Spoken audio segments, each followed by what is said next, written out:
በስመ ስላሴ በስመ አብ ወወልድ ወመንፈስ ቅዱስ አሃዱ አምላክ አሜን።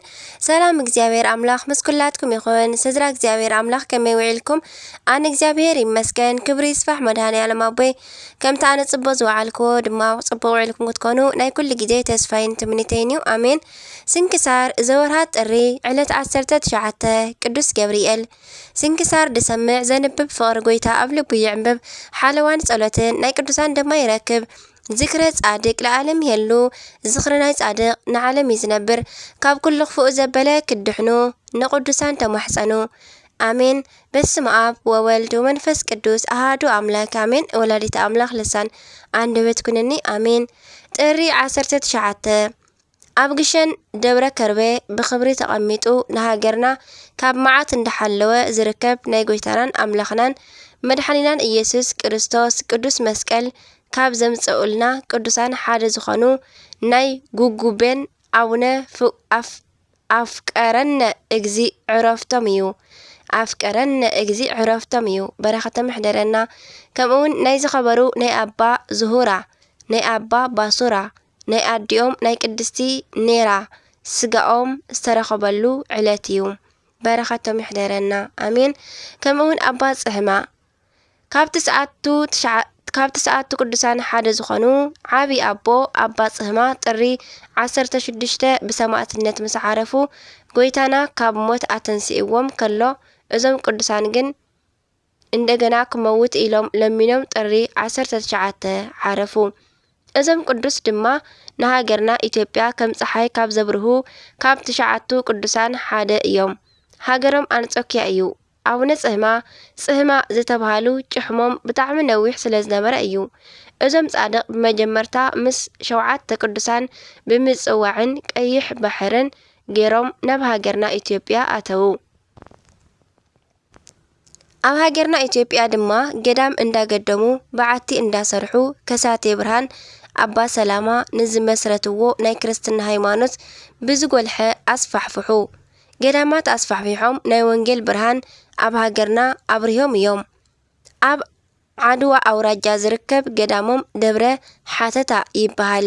ፈዋሲ ዝኾነ ጸበሎም ዝፈለቐ እዞም ጻድቅ ምራቆም እንጥፍ ካብ ዝበልሉ ቦታ እዩ። ናይ ጸበሎም ባህሪ ፍልይ ዝበለ ካብ ናይ ተፈጥሮ ሕጊ ዝወፀ እዩ። መጠኑ ሓጋይ ክኸውን ከሎ ይውስኽ፣ ክረምቲ ድማ ይቕንስ። እዚ ጸበል ኣብ ዘለዎ ቦታ ሳዕሪ ፈጺሙ የለን። ናይ አቡነ ጽሕማ መካነ መቃብሮም ካብ ዘለዎ ኣብ ትሕቲ ዓብይ ጎቦ እስትንፋስ ዝመስል ፈዋሲ ዝኾነ ሙቐት ኣሎ። ካብ ትሕቲ መካነ መቃብሮም ካብ ውሽጢ ወፂኡ ዝመጽእ ሙቐት ዘለዎ እስትንፋስ ንቅርጥማትን ንኻልእ ሕማማትን ፈዋሲ መድኃኒት እዩ። ኣብ ቀረባ ግዜ እውን ሰባት ካብ ዝደሓንሉ ኣለው። አቡነ ጽሕማ ካብ ገዳሞም ወፂኦም ንኣርድእቶም ንምሕታት ወርዒ ናብ ዝተባሃለ ቦታ እንዳ ኣባ ፊሊሞና ገዳም በፂሖም ወንጌል እንዳሰበኹ ክምለሱ ከለው ሸፋቱ ኣይትስረቁ ዝብለና እዚ ከመን እዩ ኢሎም ሒዞም ብሰማዕትነት ጥሪ 16 ቀተልዎም። ነገር ግን ጎይታና ንአቡነ ጽሕማ ካብ ሞት ኣተንስኦም። እዞም ጻድቕ ከዓ ካብ ገዳሞም ወፂኦም ንቀተልቶም ምሕረት ለሚኖም ካብ ጎይታና ዓብይ ቃል ኪዳን ምስ ተቀበሉ ድማ ጥሪ 19 በዝለማዓንቲ እንደገና ብሰላም ዓረፉ። አቡነ ጽሕማ ኢየሩሳሌም በፂሖም ክምለሱ ከለው ድማ ዝሞተ ሰብ ረኺቦም ኣብ ልዕሊ እቲ በድኒ ንዝነበሩ ሓሳኹ ናብ ሰብነቶም ይሕሊፎም። እዞም ሓሳኹ ከዓ ንሰብነቶም እንዳተመገቡ ነበሩ። እዞም ሓሳኹ ድማ ወርቃዊ ክንፊ ዘለዎም ኮኑ። እዞም ሓሳኹ ክሳብ ሎሚ ኣብ ዓመት ሓደ ግዜ መስከረም 21 ናብ ቦታ እዞም ጻድቅ ሰማዕትነት ዝተቐበልሉ እንዳበረሩ ክኸዱ ብግልጽ ይረኣዩ። ድምፆም ድማ ይስማዕ እዩ። ድሕሪኡ ከዓ ይስወሩ። አቡነ ጽሕማ ኣብ መጨረሽታ ጥሪ 19 ምስ ዓረፉ ኣብቲ ወቕቲ ዝነበረ ቁኑዑ ንጉስ ሃፀይ ገብረ መስቀል ተዝካር ገይሮምሎም እዮም። እዞም ጻድቕ ድማ ብኣካለ ነፍስ ተገሊጾም ንሱ እውን ሕዳር 30 ከም ዝዓርፍ ነጊሮሞን ባሪኾሞን ዓረጉ። ናይ ኣባ ጽሕማ ረድኤት በረኸቶም ይሕደረና፣ ብጸሎቶም ድማ ይምሓረና አሜን። ከምኡውን አቡነ ኣፍቀረነ እግዚ ናይ መላእክቲ ህይወት ኣብ ምድሪ ዝነበሩ ብጣዕሚ ዝኸበሩ ዓበይቲ ናይ ሃገርና ቅዱሳን ንኣቡነ ሳሙኤል ዘዋልድባ፣ ኣቡነ ያሳይ ዘማንዳባ፣ ኣቡነ ሳሙኤል ዘቆየጳ፣ ኣቡነ ሳሙኤል ዘጣሬጣ፣ ኣቡነ ታዲዎስ ዘባልታርዋ፣ ኣቡነ ያፈቅረነ እግዚእ ዘጉጉቤን፣ ኣቡነ ዮሃንስ ዘጉራቄን ምሂሮም ኣመንኩሶም ናብ ጽድቂ ዘብቅዕዎም ኣቦ ኣቡነ መድኃኒነ እግዚእ እዮም።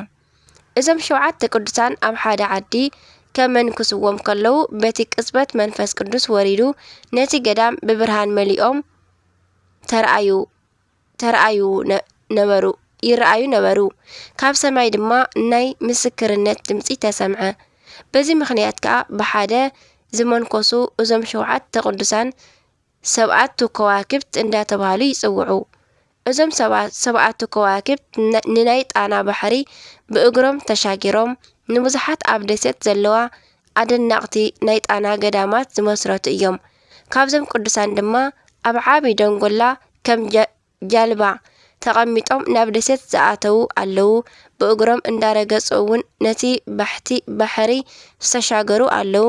ኣብ ካልእ ቦታ ኣብ የብስ ወይ ከዓ ምድሪ ክጓዓዙ ከለዉ ድማ ንመጽሓፎም ኣብ ኣንበሳ ጽዒኖም ዝተጓዓዙ ኣለዉ። ኣቡነ መድኃኒነ እግዚእ ኣብ ደብረ ሊባኖስ ሓዲስ ሐዋርያ ናይ ኢትዮጵያ ብርሃን ብዝኾኑ ብኢድ ኣቡነ ተክለ ሃይማኖት ምንኩስና ምስ ተቐበሉ ንሶም ከዓ ብተራኦም ዝመሃርዎምን ዘመንኮስዎምን መነኮሳት ቁጽሮም ብዙሓት እዮም፣ ብውዕል ኣይፍለጡን። ኣቡነ ተክለ ሃይማኖት ድማ ንኣቡነ መድኃኒነ እግዚእ ስፍር ቁጽሪ ዘይብሎም ከዋኽብቲ ቅዱሳን ብመንፈስ ቅዱስ ከም ዝወልዱ ትንቢት ተዛሪቦምሎም ነበሩ። ንናይ ተንቤን ኣቡነ ኣብየ እግዚእን ናይ ዞዝ ኣምባን ኣቡነ ኣብሳዲ ወሲኽካ ኣቦና መድኃኒነ እግዚእ ብርሃን ኮይኖም ብጣዕሚ ብዙሓት ቅዱሳን ዘፍረዩ ዓብይ ኣቦ ጻድቅ እዮም። በዚ ምኽንያት ድማ ወላዲ ኣእላፍ ቅዱሳን ይበሃሉ። ሃፀይ ዳዊት ኣብ ዘመኖም ጥሜት ስለ ዝተለዓለ ንናይ ደብረ ቢዘን ኣቡነ ፊልጶስ ካብ ገዳሞም ኣጸዊዖም እንታይ ክገብር ይሓሸኒ ኢሎም ኣማኸርዎም። ኣቡነ ፊልጶስ ድማ ናይ ጎይታና መስቀል የምጽኡ ኢሎም መኸርዎም። ንጉስ ሃፀይ ዳዊት ከዓ ምስ ናይ ኢየሩሳሌም ምስ ናይ ቆስጠንጥንያን እስክንድርያን መንግስትታት ተጸሓሒፎም 10 ዓበይቲ ቅዱሳን መሪጾም ሒዞም ከይዶም ንመስቀል መስከረም ዕለት 10 ኣምጽኡ። ብጽድቂ ስራሖም ተኣምራት ብምግባር ኣብቲ ወቕቲ ፍሉጣት ዝነበሩን ቅዱስ መስቀል ዘምጹን 10 ቅዱሳን እዚኦም እዮም። ናይ ደብረ ቢዘን ኣቡነ ፊልጶስ፣ ናይ ጣና ደሴት ኣቡነ ሂሩተ ኣምላክ፣ ናይ ጣና ደሴት ኣቡነ እንድርያስ፣ ኣቡነ በትረ ማርያም፣ ኣቡነ ዮሃንስ፣ ኣቡነ ታዴዎስ፣ ኣቡነ ያፈቅረነ እግዚእ፣ ኣቡነ ዘካርያስ፣ ኣቡነ ያሳይ፣ ኣቡነ ቶማስ እዮም። ኣቡነ ሳሙኤል ዘዋሊ ድማ ኣቡነ ያሳይን ያፈቅረነ እግዚእን እዞም 3 ቅዱሳን ናብ ጣና ሓቢሮም ምስ መጹ ሓቢሮም ንዝተወሰነ ግዜ ምስ ጸንሑን ኣቡነ ሳሙኤል ናብ ዋልድባ ክኸዱ ከለዉ ኣቡነ ያሳይ ንናይ መንዳባ ገዳም ኣቃንዑ። ኣቡነ ያፈቅረነ እግዚእ ድማ ጎይታና ብዝኣዘዞም መሰረት ኣብ ውሽጢ ጣና ብስሞም ዝጽዋዕ ገዳም ኣቃንዑ። ኣቡነ ያፈቅረነ እግዚእ እንዳተባሃሉ ከዓ ይጽውዑ። እዚ ድማ ጎይታ ኣምላኽ ፈተወና ማለት እዩ። ትውልዶም ትግራይ ኣኽሱም ክኸውን ከሎ ኣቦኦም ገብረ ኢየሱስ ኣዲኦም ድማ ኣፎምያ ዝተባሃሉ ቁኑዓት ክርስቲያን እዮም። ልደቶም ድማ ሓምለ 19 እዩ። በረኸቶም ምሕደረና። ኣቡነ ያፈቅረነ እግዚእ ብገዳማዊ ህይወቶም ብጣዕሚ ይፍለጡ። ኣብ ዘመን ንጉስ ሓምደ ጽዮን ዝነበሩ ክኾኑ ከለዉ ደራስን ፍላስፋን እዮም። ነዞም ጻድቅ ኣብ ውሽጢ ደራ ፎገራ ኣደናቂ ገድሊ ኣለዎም። ካብ ደራ ፎገራ ተላዒሎም ብጣና ገይሮም ንደቂ ፈላሾችን ቅማንቶችን ብዝግባእ ብምምሃርን ብምጥቃምን ብዙሕ ሓዋርያዊ ኣገልግሎት ፈጺሞም እዮም። እዞም ጻድቅ ኣብ ጉብዝናኦም ናብ ባሕሪ ጣና ከይዶም መሓምላ፣ ምጽሌና፣ ኣይፋር ኣብ ዝበሃላ ቦታታት ወንጌል ምስ መሃሩ ናብ ትግራይ መጽኦም ገዳሞም መስሪቶም ሓረፉ። ምስ ጎይታና ሓቢሮም ማሕበር ዝሰተዩ 3000 ቅዱሳን አክሱም አካባቢ ኣብ ዘሎ ኣብ ናይ አቡነ ያፈቅረነ እግዚእ ገዳም ይኽበሩ። እዚ ገዳም ናይ አቡነ ያፈቅረነ እግዚእ ደኣ ወላይ ይኹን እምበር ኣብዚ ሕጂ ግዜ ግን ኣብ ገዳሞም ናይዞም ጻድቅ በዓል ምኽባር እንዳተረፈ ናይ 3000 ቅዱሳን ደቂ ማሕበር በዓል እዩ ብድምቀት ዝኽበር። ኣብ ውሽጢ እዚ ገዳም ናይ አቡነ ያፈቅረነ እግዚእ ቤተ መቅደስ ንበይኑ ናይ 3000 ጻድቃን ደቂ ማሕበር ቤተ መቅደስ ንበይኑ ይርከብ። ናይ አቡነ ያፈቅረነ እግዚእ ረድኤት በረኸቶም ይሕደረና ብጸሎቶም ድማ ይመሓረና አሜን። ዝኸበሩ ቅዱሳን አባ ዙሁራ፣ አባ ባሱራ፣ አዲኦም ቅድስቲ ኔራ። እዞም ቅዱሳን ፍጹም ተጋደልቲ ክኾኑ ጣዖት ኣብ ዘምልኽሉ ኣብ ክፉእ ዘመን ሳብሳ ካብ ትበሃል ሃገር ዝተረኸቡ ዓበይቲ ሰማዕታት እዮም። ብሰማዕትነት ምስ ሞቱ ድማ ስጋኦም ኣብ ሃገረ ሳብሳ ኣብ ውሽጢ ቤተ ክርስቲያን ይነብሩ ነበረ። ድሕሪ ዘመነ ሰማዕታት 947 ዓመት ናይ አፍረንጊ ሰራዊት ንግብፂ ወረርዋ ከተማኣን አካባቢኣን ከዓ ተቆጻጸርዎ እሞ ናይ ኮሞል ንጉስ ናይ ግብፂ ንጉስ ንአፍረንጊያውያን መታን ክዋግኦም ሰራዊቱ ኣከበ። ሰራዊቱ ከዓ ኣብ ግብፂ ንዘለዋ ኣብያተ ክርስቲያናት ከፍርሱ ከለው ንናይ ቅዱሳን ናይ አባ ዙሁራ፣ ናይ አባ ባሱራን፣ ናይ አዲኦም ናይ ኔራን ዓጽሞም ዘለዎ ቤተ ክርስቲያን ከዓ ኣፍረስዎ። ሓደ ካብቶም ሰራዊት ድማ ናይዞም ቅዱሳን ስጋ ዘለዎ ሳጽን ወሰዶ። ኣብ ውሽጢ ድማ ዝሕጎሰሉ ገንዘብ ናይ ዓለም ክረክብ ሓሲቡ ምስ ከፈቶ ካብ ዕንቂ ዝኸበረ ናይዞም ቅዱሳን ስጋኦም ረኸበ። ንሱ ግን ንኽብሮም ስለ ዘይፈለጠ ኣብቲ መቕደስ ቤተ ክርስቲያን ንስጋኦም በቲኑ ነቲ ሳጽን ወሲዱ ሸጦ። ምሕረቱ ዝበዝሐ ልዑል እግዚአብሔር ድማ እዚ ክሱ ወተሃደር ናብ አፍረንጊ ሰራዊት ክሳብ ዝበጽሕ ተዓጊሱ ኩናት ምስ ገጠሙ እቲ ወተሃደር ቅድሚ ኩሉ ንሱ ተቐትለ፣ ርእሱ ድማ ብሴፍ ተቖርጸ። መሓዙቱ ከዓ ነዚ ምስክር ኮይኖም ናብ ሃገሮም ምስ ተመልሱ ንኽብሪ እግዚአብሔር ተዛረቡ። ናይዞም ቅዱሳን ስጋኦም ድማ በቲ ክፉእ ሰብ ምስ ተበተነ ሓንቲ ሰበይቲ ቀሺ ዝኾነት ቅንዕቲ ሰበይቲ ቆይማ ትምልከት ስለ ዝነበረት ወሲዳ ብነጸላኣ ጠቕለለቶም። ነስላም ካብ ምፍራሕ ዝተለዓለ ድማ ኣብ ውሽጢ መኣዝን ናይቲ ቤተ ክርስቲያን አንበረቶም። ብነጸላኣ ጠቕሊላ ድማ ብጡብ ሸፈነቶም። በቲ ጡብ ተሸፊኖም ኣብታ ውሽጢ መኣዝን 20 ዓመት ነበሩ። ካብ ብዝሒ መዓልትታት ዝተለዓለ ከዓ እታ ሰበይቲ ውሬኦም ረሳዓቶ። እግዚአብሔር ድማ ምእንቲ ቅጥቕሚ ወገናቱ ኢሉ ክገልጾም ምስ ፈተወ ኣብ ቅድሚ እታ ሰበይቲ ካልኦት ሰባት ዘከርዎም። ንሳ ከዓ እቲ ግዜ ዘከረቶ እሞ ንኹሎም ካህናትን ምእመናንን ተዛረበት። እቲ ቦታ ኣርኣየቶም። እቶም ካህናት ድማ ኣትዮም ናይዞም ቅዱሳን ስጋ ብኽብሪ ኣልዒሎም ኣብ ዝጸበቐ ሳጽን ገይሮም ኣብ ውሽጣ አንበርዎም።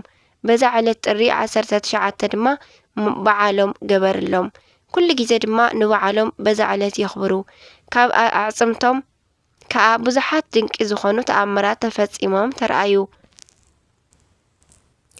ሓንቲ ዓይና ዝዓወረት ጓል ዘለዋ ሰበይቲ ተስፋ ምስ ቆረጸት ናብዚ ናይዞም ቅዱሳን ዓጽሚ ኣብ ዝተማሕፀነት ግዜ ናይ ጓላ ኣዒንቲ ተገለጸላ። ናይዞም ሰማዕታት ረድኤት በረኸቶም ይሕደረና ብጸሎቶም ይምሓረና ለይኩን አሜን። ጥሪ 19 ዝኽበሩ ዓመታዊ ናይ ቅዱሳን በዓላት ድማ ጻድቅ አቡነ ያፈቅረነ እግዚእ ዘጉጉቤ ኣብ ውሽጢ ጣና ካብ 7 ከዋኽብቲ ሓደ ዝኾኑ፣ ከምኡውን አባ ባሱራ፣ ቅድስቲ ኔራ አዲኦም፣ ቅድስቲ በርሲጢና፣ አባ ዙሁራ።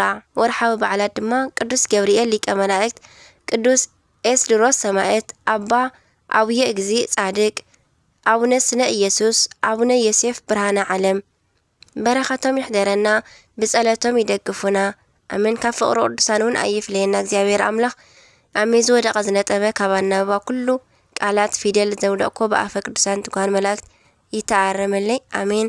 አቡነ ዘበሰማያት ይትቀደስ ስምከ ትምጻእ መንግስትከ ወይኩን ፈቃድከ በከመ በሰማይ ከማሁ በምድር ሲሳየነ ዘለለዕለትነ ሀበነ ዮም ህድግ ለነ አበሳነ ወጌጋየነ ከመ ንሕነኒ ንህድግ ለዘአበሰለነ ኢታብአነ እግዚኦ ውስተ መንሱት አላ አድኅነነ ወባልሐነ ኩሉ እኩይ እስመ ዚአከ ይእቲ መንግስት ኃይሉ ስብሐት ለዓለመ ዓለም አሜን።